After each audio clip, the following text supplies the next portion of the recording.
नमस्कार। आइए पढ़ते हैं अनोखा ढंग। लेखक श्री उमाशंकर जोशी। शिक्षक शक्ति प्रसन्न महांती।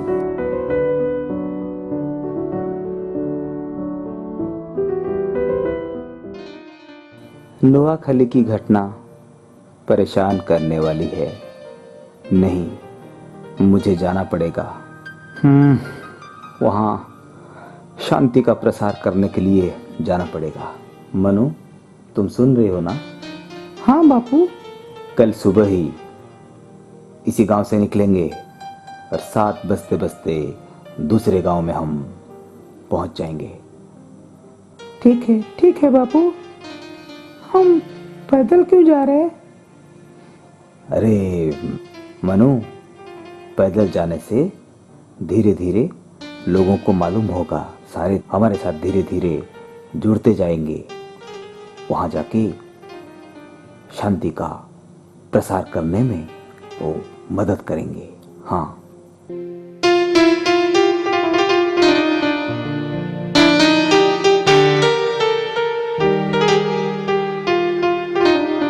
ठीक है। अभी तो पहुंच गए। जो भी मुझे अभी लिखने का काम बाकी रह गया उसको पूरा करूंगा, उसके बाद स्नान करूंगा। बापू, आप स्नान नहीं करेंगे बैठ के? हाँ मनु, बहुत सारा काम बाकी है, बहुत कुछ लिखना है। ये काम पूरा करूंगा, उसके बाद स्नान करूंगा। स्नान करते समय पैर साफ करने के लिए यही खुरदरे पत्थर का उपयोग करते हैं। क्या करूं, ये पत्थर मिल नहीं रहा है।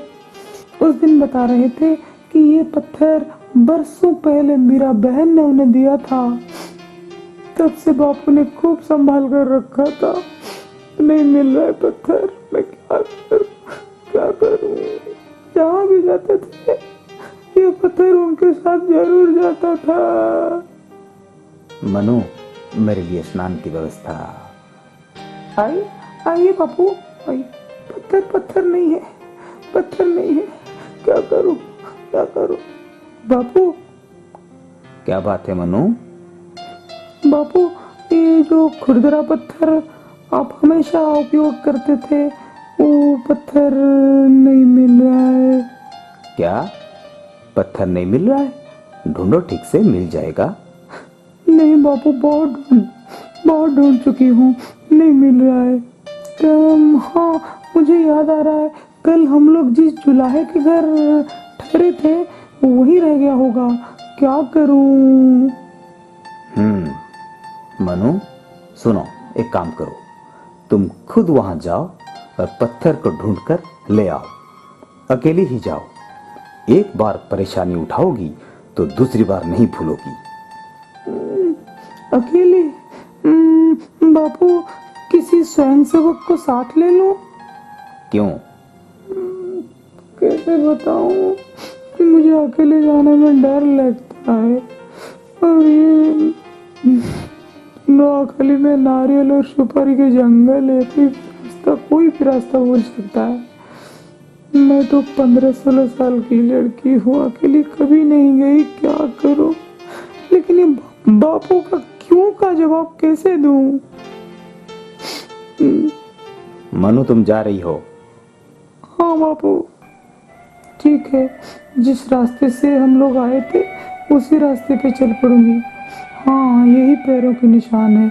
इसको देखती खोजती किसी न किसी तरफ पहुंच जाऊंगी। जंगल है, डर लगता है।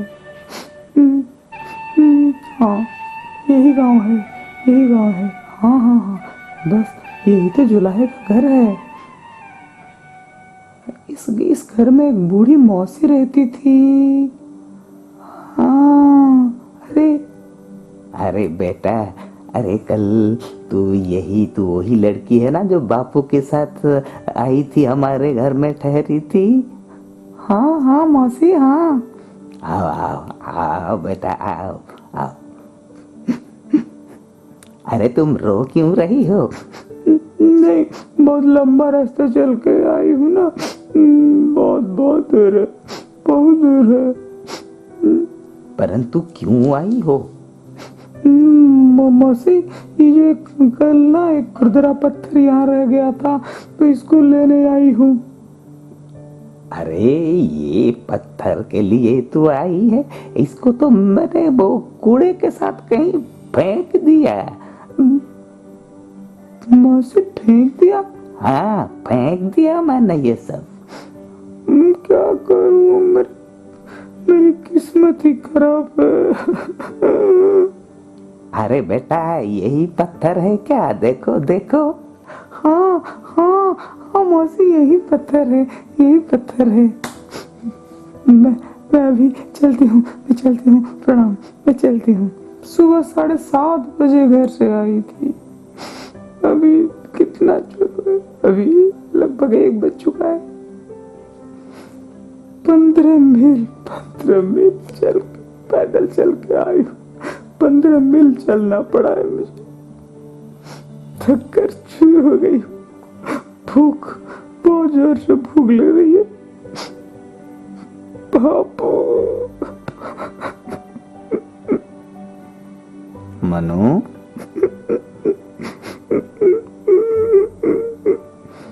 मनु, इस पत्थर के बहाने आज तेरी खूब परीक्षा हुई। जानती हो, ये पत्थर 25 साल से मेरा साथी है। जेल में रहूं या महल में, ये सदा मेरे साथ रहता है। ऐसे पत्थर और मिल सकते हैं, लेकिन लापरवाही उचित नहीं है। मैं तुझे यही सिखाना चाहता था। बापू, अगर मैंने कभी भगवान का नाम सच्चे दिल से लिया तो आज। मैं स्त्रियों को निडर बनाना चाहता हूँ, केवल तुम नहीं। आज मैं भी कसौटी पर कसा गया। सीख देने का पापू का ये ढंग बिल्कुल अनोखा है।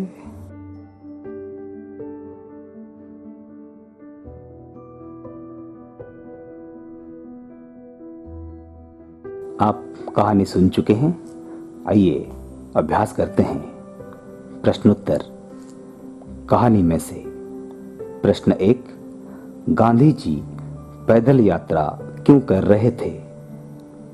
उत्तर, शांति का प्रसार करने के लिए गांधी जी पैदल यात्रा कर रहे थे। प्रश्न 2, गांधी जी खुरदरे पत्थर का उपयोग किसके लिए करते थे?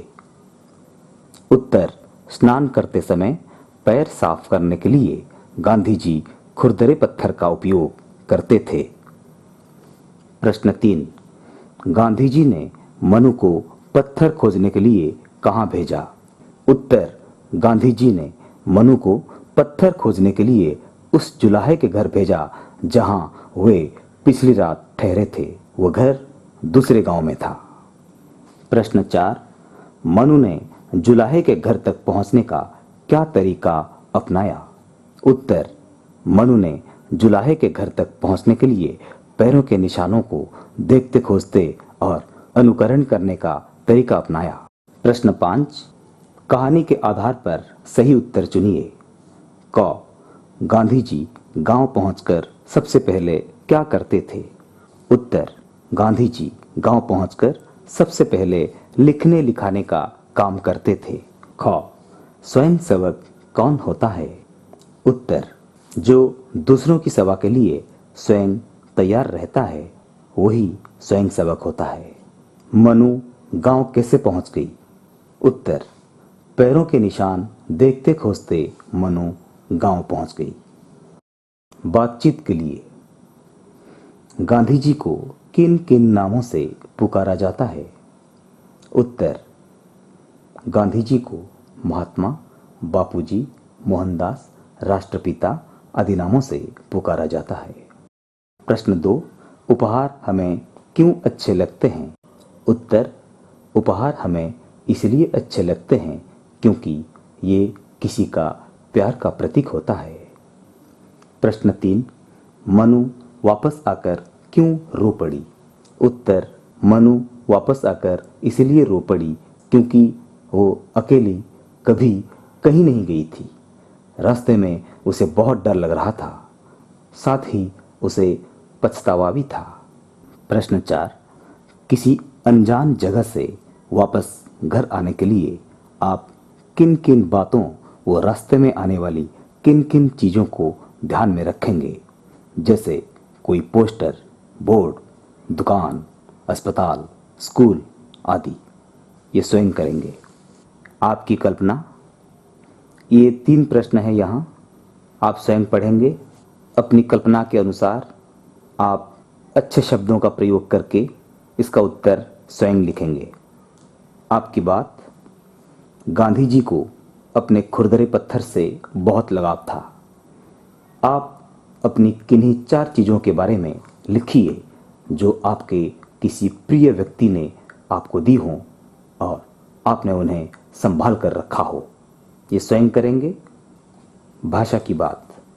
दिए गए शब्दों के अन्य नाम चुनकर लिखिए। स्कूल, विद्यालय, पाठशाला, वन, अरण्य, कानन, पिता, बापू, जनक, रात, निशा, रजनी। प्रश्न 2, दिए गए जोड़े वाले शब्दों से वाक्य बनाइए। सुबह सुबह, बजते बजते, लिखने लिखाने। ये 3 जो जोड़े वाले शब्द हैं, आप अपने मन से सोचिए और आपकी किताब में भी बहुत अच्छे अच्छे वाक्य दिए गए हैं, आप स्वयं लिखिए। जीवन मूल्य। प्रश्न 1, ये गांधी जी के 3 बंदर हैं। इनके चित्रों को देखकर बताइए कि ये हमें क्या संदेश दे रहे हैं। हमें बुरी चीज़ों को देखनी नहीं चाहिए, हमें बुरी बातें सुननी नहीं चाहिए, हमें बुरी बातें कहनी नहीं चाहिए। प्रश्न 2, बुरी बातों से हम कैसे बच सकते हैं। उत्तर, हम सोच समझकर काम करेंगे, आवश्यक पड़ने पर बड़ों से सलाह लेंगे, किसी की बुराई की कामना कभी नहीं करेंगे। ऐसे करने से हम बुरी बातों से बच सकते हैं। अंतिम प्रश्न, ये आपके लिए है, कुछ करने के लिए। गांधी जी से जुड़ी किन्हीं 3 चीज़ों के चित्र बनाकर उनके नाम लिखिए। आप सब अच्छे अच्छे चित्रकार हैं, सुंदर ढंग से चित्र बनाइएगा। आप अच्छी तरह से समझ गए होंगे कि गांधी जी किस प्रकार अपनी चीज़ों को संभाल कर रखते थे और उनको ज़रा सी लापरवाही पसंद नहीं थी, और शिक्षा देने का ढंग जो था अनोखा था। इसलिए विषय का नाम अनोखा ढंग। धन्यवाद। आज के लिए बस इतना ही। कल मिलेंगे इसी समय यही हिंदी पीरियड में। तब तक के लिए धन्यवाद। यशस्वी भवा।